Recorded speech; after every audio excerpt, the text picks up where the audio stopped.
Si nous voulons réussir, frère, nous devons enseigner. Nous devons enseigner.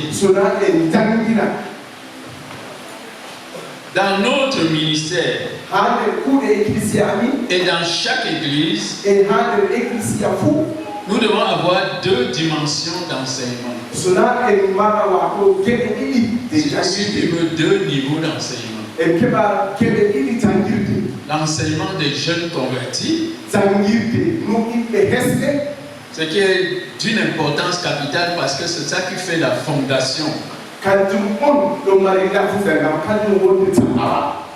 après cela, l'enseignement normal des adultes.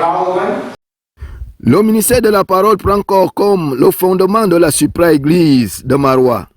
Dorénavant, l'enseignement y est harmonisé pour tous et partout. 13 des 47 de la première vague d'enseignants recrutés dernièrement ont pris service depuis la semaine dernière. Un tour complet dans la zone de Marois Sud vient d'être effectué pendant 6 jours par le leader national CMCI Cameroun, le pasteur Jean de Dieu Wachi, à l'effet d'accompagner ces prédicateurs de la bonne nouvelle de Jésus-Christ, chacun dans son évêché, à lui accordé par le Seigneur. Le leader national y a été à visiter les 13 centres qui forment la zone sud de la supra-église de Marois. À chacune des étapes, il a rendu ministère de la parole aux saints dans le but de les affermir dans la foi, de consolider les 10 centres et d'y établir les enseignants de la parole de Dieu, nouvellement désignés par le leadership en place. Le pasteur d'entrée de jeu a défini la supra-église comme un peuple devenu nombreux qui peut dorénavant aspirer et travailler sur les choses plus grandes encore. C'est une église qui se trouve au niveau de l'assujettissement. Car pour assujettir, il faut être un grand nombre, comme celui de 60 000 membres que Marois vient d'atteindre.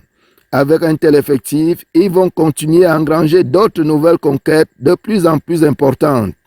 Selon que le livre des Actes des Apôtres au chapitre 7, verset 17, le démontre que certaines promesses de Dieu ne s'accomplissent qu'avec l'accroissement du peuple. C'est s'appuyant sur cette dernière promesse de Dieu que Marois nourrit en ce moment d'être giga-église, c'est-à-dire être plus ou moins 100 000 membres d'ici la fin de la phase 3.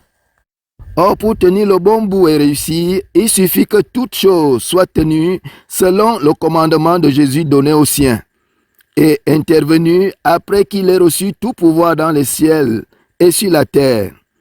Alors, il leur dit, allez faire de toutes les nations des disciples, les baptisant au nom du Père, du Fils et du Saint-Esprit, et enseignez-leur à observer tout ce que je vous ai prescrit. Et voici, je suis avec vous tous les jours, jusqu'à la fin du monde. Matthieu 28, 19 et 20. À partir de ce passage et bien d'autres comme Josué 1, verset 8, qui se penche sur l'instruction de Dieu à Josué alors qu'il venait d'hériter de Moïse, le peuple d'Israël, ou l'expérience partagée du roi David décrite dans Psaume 1, 1 à 3. L'orateur a insisté sur l'importance de l'intimité indispensable du croyant avec Dieu, son Créateur, qui l'a sauvé pour être son compagnon.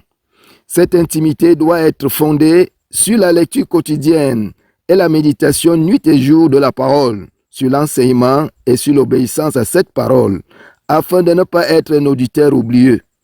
C'est donc se souvenant des écrits de Jean l'apôtre qui disent qu'au commencement était la parole et la parole était avec Dieu et la parole était Dieu, que le collège des anciens siégeant récemment a retenu parmi les résolutions de leur rencontre l'importance du ministère de la parole en faveur du peuple qu'il dirige.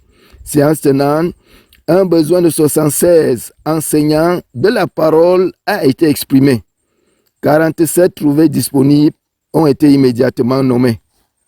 C'est cette première vague d'enseignants de parole retenus pour la cause qui était à l'honneur pendant les différents descentes du leader national dans les centres de la zone sud de la nouvelle supra-église de Marois.